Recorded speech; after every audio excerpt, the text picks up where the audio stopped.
혼자만의 시간이 필요한 이유. 나코시 야스후미. 인간관계에 집착하기보다 자기 자신에게 몰두할 때 인간은 외로움에서 벗어날 수 있다.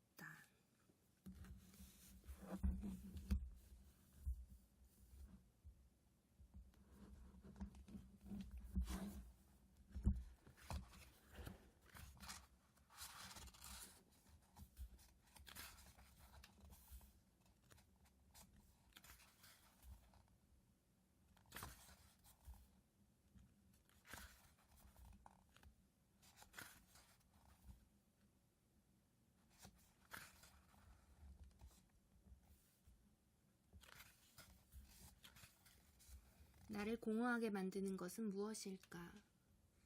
내 인생은 이대로 좋을까? 이 생각은 딱히 방황기에 접어든 청소년이나 하는 고민이 아니다. 사람이라면 누구나 자신의 인생에 대해 고민할 때가 있다.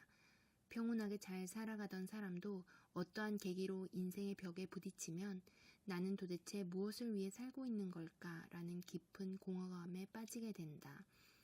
실제로 많은 사람들이 이런 인생의 공허감 속에서 허우적대고 있다. 세상 말할 필요도 없이 우리는 인류 역사상 가장 풍족하고 안전한 세상을 살아가고 있다. 일찍이 우리 조상이 겪었던 것처럼 굶어 죽거나 맹수에게 공격당해 죽을 위험은 거의 없다. 이 정도로 풍족하고 안전한 생활은 수렵 활동을 한 우리 조상은 물론이고 불과 50년 전을 살던 사람들도 전혀 상상하지 못했을 것이다. 이처럼 사회가 풍족하고 안전해질수록 우리는 사회와 인간의 관계성을 중시하게 되었다. 현대인은 식량을 확보하지 못해 굶어 죽을 위기에서 벗어나는 대신 가족이나 친구 또는 애인이나 직장 동료처럼 주변 사람들과 좋은 관계를 맺어야 살아갈 수 있게 되었다. 우리가 지금 품고 있는 공허감은 이런 시대 변화에 따른 감정이라고 나는 생각한다. 지금부터 내가 소개하는 내용은 특별할 것 없는 지극히 평범한 이야기다. 아마 많은 사람들이 어딘가에서 비슷한 상황을 경험한 적이 있을 것이다. 그러나 이것은 우리가 왜 가슴 속에 이처럼 깊은 공허감을 품고 살아왔는지 그 이유를 보여줄 것이다. 어느 식당에서 점심을 먹고 있을 때였다. 옆 테이블에 양복 차림을 한 회사원 4명이 이야기를 나누면서 식사를 하고 있었다. 그들은 모두 30, 40대 정도로 조금 전에 큰 프로젝트를 마쳤는지 웃으면서 업무 이야기를 나누고 있었다. 그 이야기 중에는 같이 프로젝트에 참여한 어느 동료에 대한 험담도 있었다. 험담의 주인공이 A씨라고 해보자. A씨는 우수한 인재이지만 자기 주장에 강한 경향이 있는 것 같았다. 그래서 프레젠테이션을 하는 도중에 A씨가 분위기를 깨지 않도록 서로가 합심해서 A씨를 견제했다는 이야기였다. 그때 내가 신호 보낸 거 눈치챘어? 당연하지. 그래서 A씨가 나서지 못하게 내가 막은 거잖아.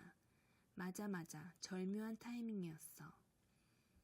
이렇게 말하면서 웃는 네 사람의 대화를 들으며 나는 그들의 끈끈한 동료애를 느낀 동시에 현대 사회에서 평범하게 살아가기도 쉽지 않은 안타까운 현실을 새삼 깨달았다. 분위기를 살핀 후에 서로 합심한다. 내 주장을 펼치면 오히려 분위기 파악도 못하는 사람이 될 수 있다. 따라서 조용히 있어야 할 때는 조용히 있고 말을 꺼내야 할 때는 적당히 말을 꺼내야 한다. 의문사항이 있어도 일단은 동의하는 척하면서 상대방의 표정을 살펴야 한다. 이렇게 말로 정리하면 그리 어려운 이야기가 아니지만 여기에는 매우 섬세하고 수준 높은 의사소통 기술이 요구된다. 이것은 회사에만 해당하는 이야기가 아니다. 오랜만에 만난 친구들이나 또래 자녀를 둔 엄마들의 모임인 이른바 마음친구와 나누는 대화에서도 이런 독특하고 섬세한 의사소통 기술이 필요하다. 그 기술이 어느 수준에 미치지 못하면 인간관계를 유지하는 것조차 어려워진다. 정도의 차이는 있지만 우리가 살아가는 현대사회에서는 모두에게 이러한 높은 수준의 의사소통 기술이 요구된다. 수준 높은 의사소통 기술이 나쁜 것은 아니다. 다만 사회가 그것을 당연하게 요구할수록 사람은 피폐해질 가능성이 높다. 나는 10수년 동안 대학병원의 정신건강의학과에서 근무했다. 대학병원에서 나온 후에는 개인 클리닉을 개업해 매일 수많은 환자를 진찰했다. 그 오랜 세월 동안 환자들을 보면서 내가 깨달은 한 가지 사실이 있다. 그것은 직장 동료나 가족, 그리고 친구와 나누는 일상적인 의사소통에 의해서 사람들은 점점 피폐해지고 있다는 사실이다. 즉, 현대사회는 우리에게 매우 섬세한 균형 감각을 요구하고 있으며 그 결과 우리는 평범한 인생을 보내는 것조차 어렵고 피곤해졌다. 우리는 지금 누군가를 만나고 싶으면 지구 반대편까지 비행기를 타고 날아갈 수 있고 SNS를 통해 유명인과 대화를 나눌 수도 있다. 그러나 그 풍족한 연결고리는 우리의 마음속에 있는 공허감을 치유해 주기는커녕 오히려 그 공허감을 더욱더 크게 만드는 요인이 되었다.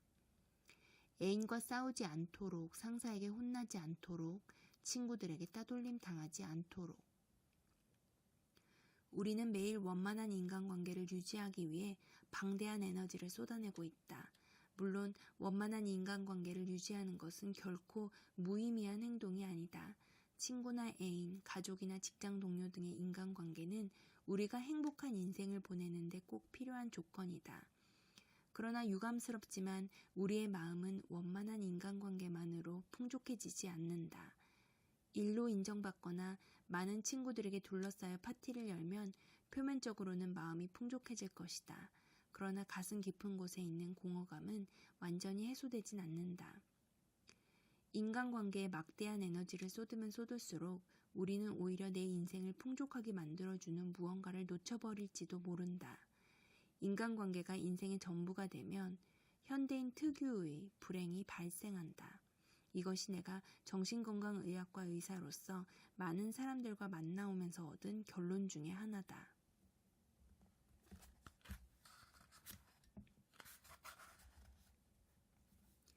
마음속에 존재하는 또 다른 나. 우리의 마음속에는 많은 사람이 살고 있다. 그리고 인간관계에서 오는 대부분의 스트레스는 실제 존재하는 타인이 주기보다는 마음속에 있는 또 다른 내가 주는 경우가 많다. 그렇다면 마음속에 있는 또 다른 나란 도대체 누구일까? 아마 많은 사람들이 감을 잡지 못할 것이다. 하지만 곰곰이 생각해보면 순간순간 다음과 같은 말들이 머릿속을 맴도는 것을 확인할 수 있다. 저 사람은 나를 어떻게 생각할까? 열심히 했으니까 이번에는 인정받을 수 있겠지? 아무도 내 마음을 모를 거야. 이렇듯 우리는 무의식 중에 다른 사람의 평가나 반응을 걱정한다. 그 걱정 속에 있는 것은 현실의 의사소통이 아니라 내 안에 있는 또 다른 나와 나누는 대화다. 아무 의미 없다는 공허감, 아무도 상대해주지 않을 것이라는 불안, 내 이야기를 들어주는 사람은 없다는 분노. 사실 이 모든 감정은 실제 인간관계에서 오는 것이 아니라 내 마음속에 있는 또 다른 나와 대화하면서 생긴 감정이다. 그러면 우리는 왜 항상 마음속에 있는 또 다른 내 목소리에 영향을 받는 걸까? 그것은 우리가 집단에 속해 있기 때문이다. 회사, 가족, 사회 등 여러 사람이 모이면 그곳에는 집단이 생기기 마련이다. 집단 안에 있다 보면 우리는 마음속으로 가족의 기대, 업무에 대한 책임, 사회의식 등 다양한 목소리를 듣게 된다. 마음속에 있는 또 다른 나는 우리에게 이렇게 해야만 한다 또는 이렇게 하면 안 된다며 다양한 압력을 준다. 집단 안에 있는 한 우리는 마음속에 있는 또 다른 내 목소리에서 자유로워질 수 없다. 마음속에 존재하는 또 다른 나를 물리치고 혼자 있는 시간을 가져보길 바란다. 그러면 일상적으로 일어나는 다양한 압력에서 해방되어 처음으로 진짜 나와 마주할 수 있다. 우리는 모두 집단을 살아간다. 현대인들은 모두 어떠한 집단에 소속되어 있다. 회사원도, 가정주부도, 어린아이도 모두 자신만의 집단을 가지고 있고 애플의 창업자 스티브 잡스나 일본의 프로야구 선수 이치로도 자신만의 집단을 갖고 있다. 이렇듯 전 세계적으로 유명한 사람들도 어떠한 집단에 소속되어 있다는 점은 우리와 크게 다르지 않다. 집단이라고 하면 사바나의 얼룩말이나 목장의 양떼가 떠오른다. 그러나 인간 사회에 존재하는 집단은 동물들이 만들어낸 이런 집단과는 비교할 수 없을 정도로 복잡하고 거대하고 수준 높고 게다가 무의식적이다. 물론 사회나 가족, 국가나 지역도 집단이지만 남과 여 또는 초년과 장년이라는 사회적인 특징도 집단의 일종이다. 또한 우리나라는 세계라는 집단에 소속된 하나의 국가다. 우리의 마음은 무의식 중에 항상 집단으로부터 큰 영향을 받는다. 집단은 그 무리 안에 살아가는 인간에게 다양한 의식과 가치관 그리고 습관을 요구한다. 일, 사랑, 양육, 가족애 등 우리의 행동은 크든 작든 집단의 가치관에 항상 영향을 받는다. 인간은 모든 행동을 자신이 선택했다고 생각하지만 사실 우리는 무의식 중에 내가 소속된 집단의 가치관이나 습관에 의해 행동한다. 여자가 예쁜 옷을 입는 것도 남자가 강해 보이려고 노력하는 것도 모두 소속된 집단의 습관에 따른 결과다. 일하는 것, 인사하는 것, 전철에서 자리를 양보하는 것, 차례를 지키는 것, 쓰레기를 쓰레기통에 버리는 것 등 우리가 일상적으로 하는 평범한 행동들 모두 개인의 자유의지라기보다는 집단의 법칙에 따른 것이다. 인간은 태어난 이상 집단의 영향을 받을 수밖에 없다. 데니얼 디포의 로빈슨 크루소를 읽어봐도 그 사실을 잘 알 수 있다. 많은 사람들이 로빈슨 크루소는 무인도에서 혼자 생활했다고 생각하지만 사실 무인도에서 보낸 대부분의 시간 동안 그는 프라이데이라는 친구와 함께 생활했다. 또한 고향으로 돌아온 로빈슨 크루소는 다시 그곳에 쉽게 적응했다. 그 이유는 그가 조난당하기 전에 집단 생활을 하면서 인격과 능력 그리고 성격을 키워왔기 때문이다. 즉 오랜 세월 무인도에서 생활한 로빈슨 크루소조차 집단에서 완전히 자유로워질 수는 없었다. 따라서 삶의 대부분의 시간을 집단 안에서 보내는 우리는 정말 엄청난 노력을 해야 집단에서 벗어날 수 있다. 집단에서 벗어나 솔로 타임을 보내는 구체적인 방법에 대해서는 차츰 설명하겠다. 우선 여기서 내가 꼭 전하고 싶은 말이 있다. 혼자 있는 시간, 즉 솔로 타임을 가지면 집단 안에 있는 내 모습을 보다 객관적으로 볼 수 있다는 점이다. 회사나 가족, 친구나 애인, 국가나 사회처럼 나를 둘러싼 집단이 나에게 어떠한 영향을 미치고 있는지 그리고 그것이 내 인생을 얼마나 구속하고 있는지를 알면 우리의 마음속에 있는 공허감의 정체가 점점 선명해질 것이다.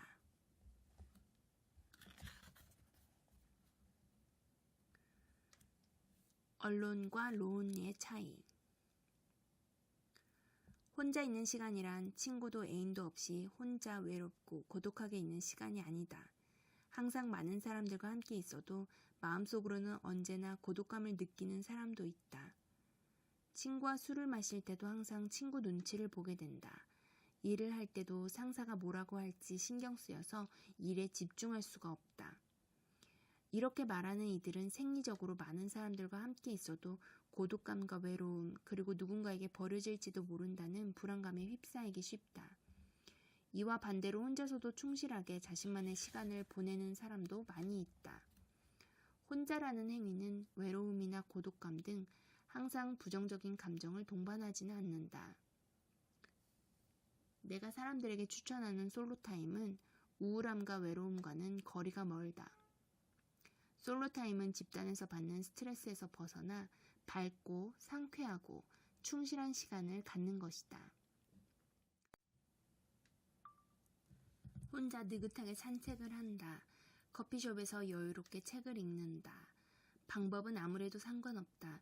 밝고 상쾌하게 혼자 있는 시간을 보내는 것이 인생에는 꼭 필요하다. 영어에 allone과 lonely라는 두 단어가 있다. 이들은 모두 혼자를 의미하지만 뉘앙스는 조금 다르다. allone은 혼자 있는, 독립이라는 뜻으로 물리적인 상황만 나타낼 뿐 감정을 동반한 표현이 아니다. 한편 lonely라는 단어에는 혼자 있다는 상황뿐 아니라 외로움, 고독감이라는 부정적인 감정 표현도 담겨 있다. 혼자 있는 시간을 외롭고 쓸쓸하게 생각하는 사람은 무의식 중에 그 시간을 고독감, loneliness로 받아들이고 있을지도 모른다. 혼자 있는 시간을 외롭고 고독하게 느끼는 이유는 우리가 지금 소속된 집단, 즉 사회나 가족, 친구를 잃는 것을 두려워하기 때문이다.